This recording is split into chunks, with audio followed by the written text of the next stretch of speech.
Howdy hey, before you watch your video, please consider, if you enjoy, liking and subscribing. Anyway, enjoy, bye. Oh my goodness, how did you get here? Excuse me. It's not too often that I have, mortal humans showing up here in my shop, so excuse me, it's a bit of an odd occurrence. Welcome to, what am I calling it these days? Right, the curious curios of cryptic canon. We do love a bit of alliteration here, don't we? Now, please excuse me if my tone is off-putting. I have to be speaking in a bit of a hushed tone because I have a cosmic auditor visiting today and I don't want to get on their nerves. You see, I think I made too many jokes online about, whoever the CIRS sends, I wouldn't pay taxes and all that, but all that seems to be biting me in the ass now. Oh, the cosmic IRS. Right, I forgot you humans aren't exactly familiar with the interdimensional government. Anyway, my tax situation is entirely irrelevant to this conversation. And, well, it's irrelevant to this conversation. It is very relevant to me. That aside, since you found yourself here, why don't I show you around, and maybe some of my interesting items will catch your attention. I assure you that we sell nothing but the most exclusive and exotic of items. Anything and everything your eyes touch is unpriceable and infinitely desirable. Tell me, what's the most fantastical request you can imagine? Come on, it can be way out there. I'm sure I have an answer for it among my shelves. You see, there's rows and rows and rows, and it just keeps going. It's practically infinite. How did you get here? I offered mystical artifacts beyond your comprehension, and you ask how you got here.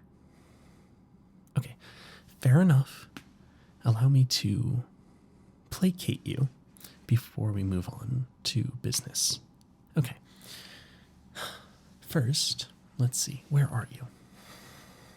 Well, there is no here, per se. You're in a bit of a limbo between existence and non-existence. Or perhaps more simply, this is a pocket between a void and between reality. Or I should say, your reality, because here, where I use that term very loosely, here is home. And again, it's my reality. So, it is a bit of a loose phrase. I make my home here, as I say, outside of time and its, frankly, shackling restrictions. Now, how did you get here? Well, that's perhaps a more puzzling and interesting question, but not one I can exactly answer. You perhaps just thought of something that you wanted, and you were standing near a tear in reality, a small pinhole, so to speak, and perhaps that pinhole led here to my establishment, and you simply were unfortunate enough to get pulled along. Or maybe you just walked into a wall. Did you walk into a wall in like a train station in England? I might have some old portals lying about. Some human wizards started using my portals for their own devices, but anyway. I'm terribly sorry if you walked into one of those old portals of mine, but, well, you're here now, and you're completely placated, I trust. Yeah? Okay. Thank you. Well, why not take a look? I'll show you some of my more prized items, and you can tell me if they catch your fancy. Yeah? Okay, let's see. What first?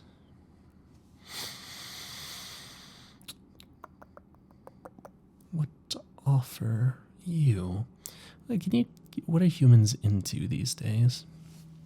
It's been a bit of a moment since I popped down to Earth. Are y'all into cubes? Yeah, let's try that. I've got a cube. A cube that can satisfy the desires of any human. You see, this is truly a work of art. Only a true artist could have thought of something like this. What is this, you ask? This is the cube of wingdings. No, this is the casing. The cube is inside. The cube of wingdings. Yes, I will explain. Humans are so impatient, aren't they, these days? Anyway, the cube of wingdings is far too powerful to be handled lightly. You can handle it, but it requires respect. Hence, this casing. Pure quartz, which, strangely, suppresses the cube's power. Such a simple... Is it a crystal? Is it a stone? I'm not exactly sure. That aside, you want to know what the cube does, don't you? Well, you don't have to be so harsh about it. I'll show you anyway. You see, this cube is a cube of pure chaos, confusion, confabulation. Anywhere you place this cube will experience a aura of disorder.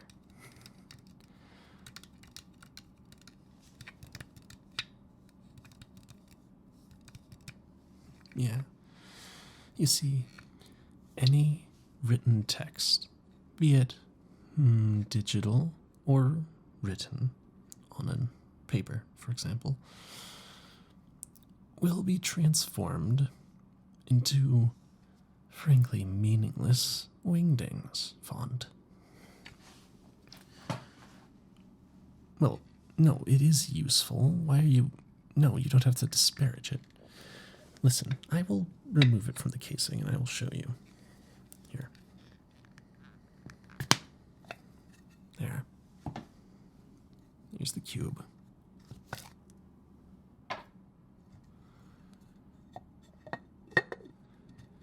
Put the casing away for now. Here you see. The cube is even capable of transforming itself and shapeshifting. It'll make itself fit into any scenario, any surroundings, and it'll blend right in beautifully. You're still asking what it does. I said it. Okay. Look. Maybe I've kept a little up to date on human affairs. I have a sneaking suspicion you're not too fond of these things called data centers. Yeah? Well, you place the cube in the data center. Everything that comes out, everything that goes in, is wingdings. It's useless to whoever made it. Or perhaps you just simply want to prank your roommate, or The people over in Jaws Theta Chi, you could put it in your boss's office, corporate server room, McDonald's bathroom. Really anything could be done with this, and it would cause chaos. Its power is unknowable. Look at it. Isn't it beautiful? Its blue hues. Isn't it gorgeous? Okay, well, you don't want the cube. Okay, I see. Well, okay, you don't have to be so drab, but okay. We'll move on to something else then. You don't like cubes. No, I'm not listening. I know it was purely because of the shape. It wasn't about what it did. That wasn't interesting. I know you were purely turned off by the shape. You don't like cubes. Maybe I can find something a little less cubic, and that might fit your taste. How about this? Yeah, this is good.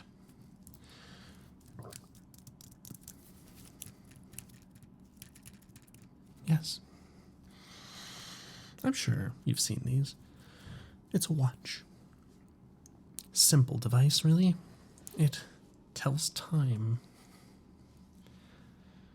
But this is a different sort of watch. It tells the right time. Twice. Every day, exactly. You see, right now it says 9:39. And you know what's even more amazing? In 12 hours, it'll say 9:39 again. Beautiful, isn't it? Please excuse the auditor. He seems to be looking through my files upstairs. Curious. That aside, what it is about this watch that's so fascinating, well, it's exactly right. Down to the picosecond. Twice. Every single day. Twice. You see, in the morning, I could look at this device and place a pot roast into a slow cooker or a smoker. I could smoke a brisket. Let's say we're smoking a brisket. That's a nice long-term activity. The watch, again, will tell me when it's 9:39. On the dot, mind you. And you can take it out. Although you might want to use a thermometer, I would suggest using a thermometer. I'm not saying the watch is unreliable. If anything, it's all too reliable in its consistency, but it's meat. I'd use the thermometer. Okay, get it? I get it. Okay, you're not an easy mark. I understand. I mean, you're a savvy customer. I get it. But this device has some other features that I'm sure will intrigue you. Look, the crystal, made of pure sapphire and coated with an anti-reflective material. Sapphire has a Mohs hardness scale rating of 9. This means that it's practically unscratchable. Really, only a diamond could do some damage to this.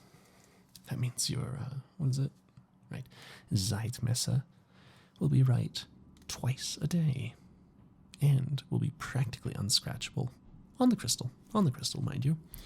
The steel is, well, it's normal steel. That's perfectly scratchable. In fact, actually, I think there are a few scratches already.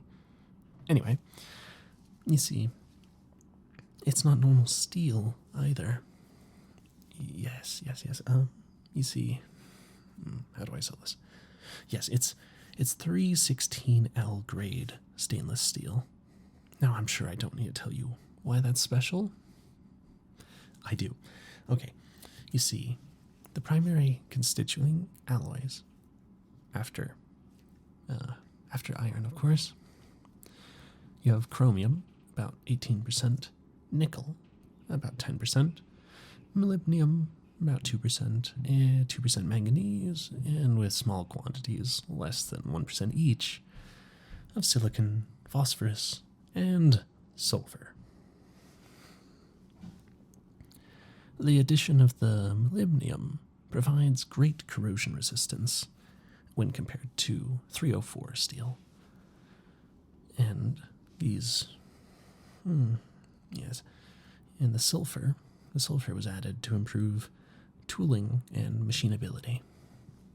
The L in the name, as I said, means that this is a low carbon variant of 316 steel. That means it's even more corrosion resistant. Yes.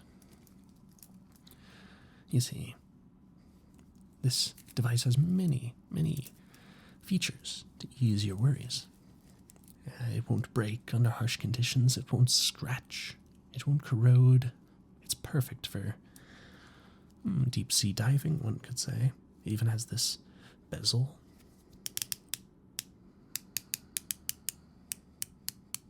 With perfectly tuned notches all the way around the bezel, from 12 o'clock all the way back to 12.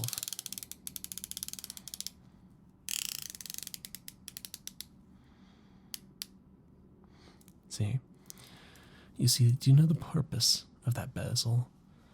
Well, when you dive, you simply turn the bezel to wherever the minute hand currently is, and it acts as a improvised timer to tell you how long you've been underwater.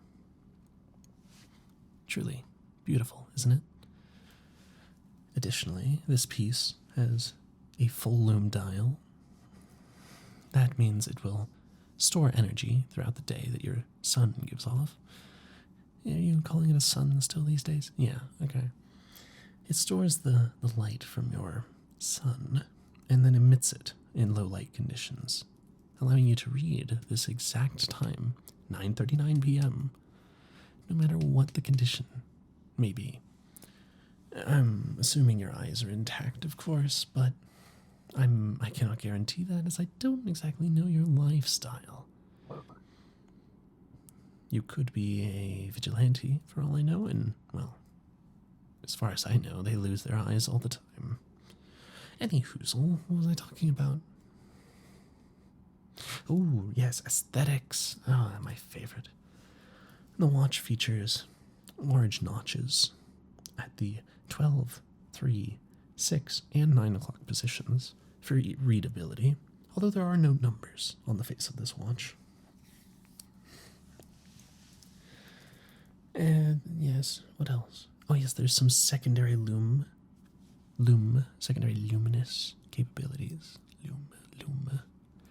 On the numbers, on these notches, and on the hands to increase readability. Yeah. Although the watch is not functioning now, it has an automatic movement, which one can barely hear the rotor. You see, an automatic movement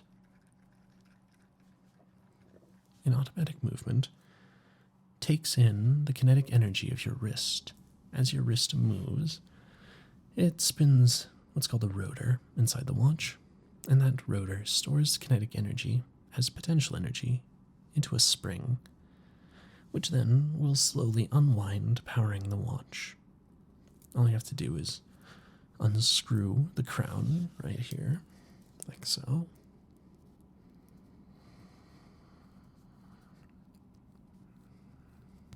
Yes, like that. And then once it's unscrewed, you simply wind it up. You turn it clockwise a few turns, and oh my, it's working. I thought it was broken. I thought it was I don't know how to sell this. Bad news, friend. The price just went up. But, luckily for you, although the price went up 50%, I have to sell you. There is also a flash sale. 45% off. Isn't that beautiful? Buy it, or you'll always regret it. No? No, why not? Yes, I know your phone. I know your phone has a clock. I know what a phone is. I haven't been gone that long from the human world. Yeah, I know I was asking about the sun question. Leave me alone.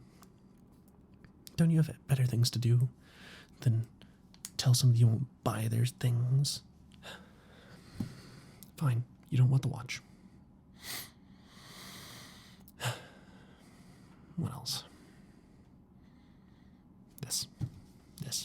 This you want. I know you want this. This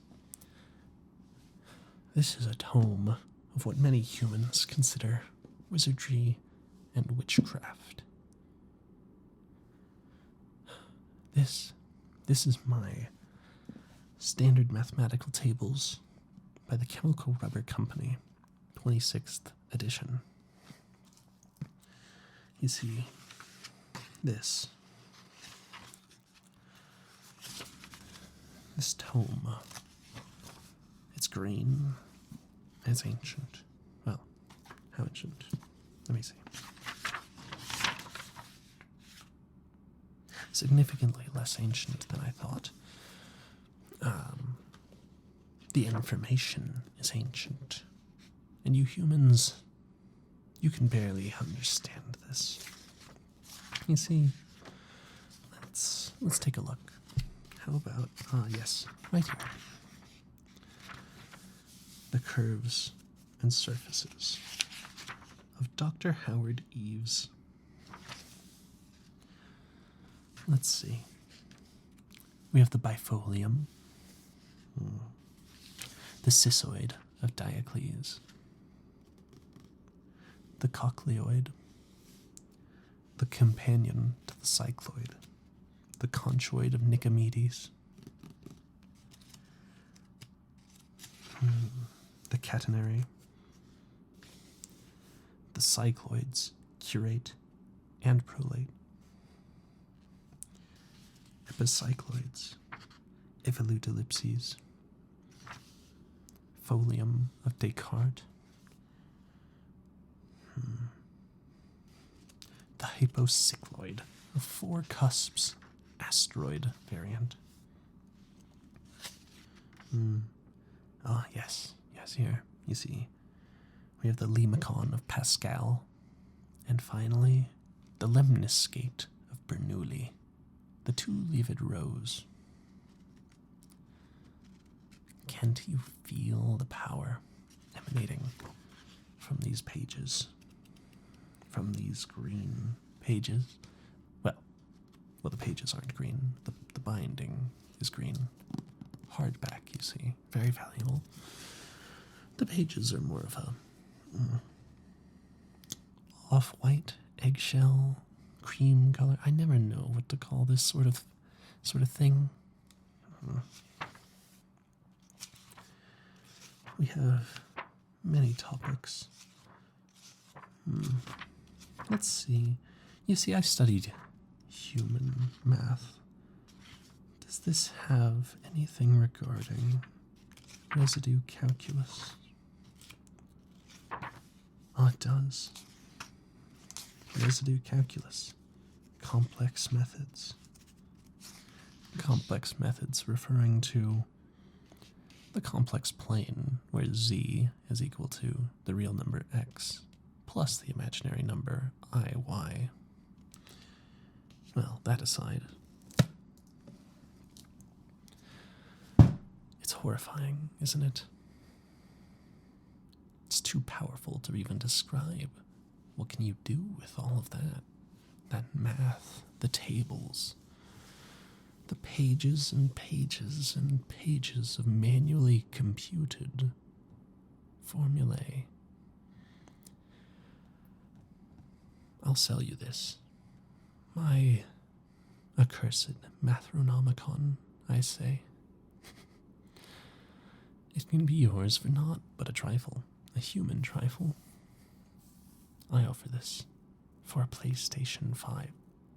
No, stop. Yes, don't laugh at me. I am serious. I haven't seen the human gaming scene since Pong, I believe it was called. And I've heard things are pretty interesting these days. So I want to see. So that's my offer. My Mathronomicon for a PS5. No. Well, that's just... Now you're just being insulting. I really want one, please. I don't get around. Okay. Fine. I get it. You don't want the cube. It's too cubical. No, I know you said... I'm not listening. It's just the shape. You don't like the cube. You didn't like the watch because you already have a clock on your phone. Mind you, it's not very elegant, and I'm judging you for it. But to each their own. You didn't want the standard mathematical tables because I really don't know why you don't want it. I want it. So I'm not even willing to sell it to you. I want to keep it. So, there, humph. Yeah. It's mine. It's mine, and you can't have it. What can I sell you? What will you want? What do you give the human who has everything, apparently? This. Yeah, that's right. I've been holding out on you. I saved the best for last. This. The infinite waffle. Well, the infinite donut. The infinite waffle's over there, but I'm not selling the infinite waffle. That's for me. That's mine. It's in my collection. You can't have it. Sorry. The infinite donut. This is for sale. Nothing else in my collection compares, except for the infinite waffle. But again, I said I'm not selling that. Nothing else in my collection compares to this in sheer power and value. You see, this could have stopped the Big Bang. Maybe, if it were there. Not really sure, but I think it would have. You humans have estimated that a single gram of uranium has about 18 to 20 million kcals, somewhere thereabout. Now this, the infinite donut. Well, in every gram of this, well, there's about the normal amount of kcals in a donut. But you see, it's infinite. Every bite you take, every breath you make, it comes back. Yes. You see, enough bites of the infinite donut, and you have more energy than a single gram of uranium. Enough bites more, and you have 2 grams of uranium. You see, the limit to infinity is powerful. It doesn't matter the growth order. It could be O(n) squared. No matter what the growth order is, it gets to infinity. You'll buy it. Well, okay, I don't mean to sound so shocked. I honestly didn't think you were the buying sort. What do you want for this? The infinite donut? Wait, what do I want for it? I'm the one selling it. Yes, I believe I was too hasty with my attempt to procure a, PlayStation off you. I'll simply portal in and steal one from a store later. I don't... If the cosmic IRS is listening, I didn't steal anything from the humans, okay? I just borrowed it with an extended lease with no intention to return it. Yeah, and no interest. See, there you go. You just gotta be smart. You can outsmart the cosmic IRS every time. You never gotta pay taxes. Damn it, I shouldn't say that out loud. That aside, you see, you will be the first honer in, frankly, I'm not sure how long in the human realm. You shall be the first owner of a curio from me, the illusory and charming ethereal. No? Alright, fine. Just illusory. I don't have to be. You know, it's kind of rude to tell somebody that they're not charming. You just met me. You could just say, you could just accept it and say, yeah, charming and illusory. But no, you said illusory. Okay, fine. Would you like that gift wrapped?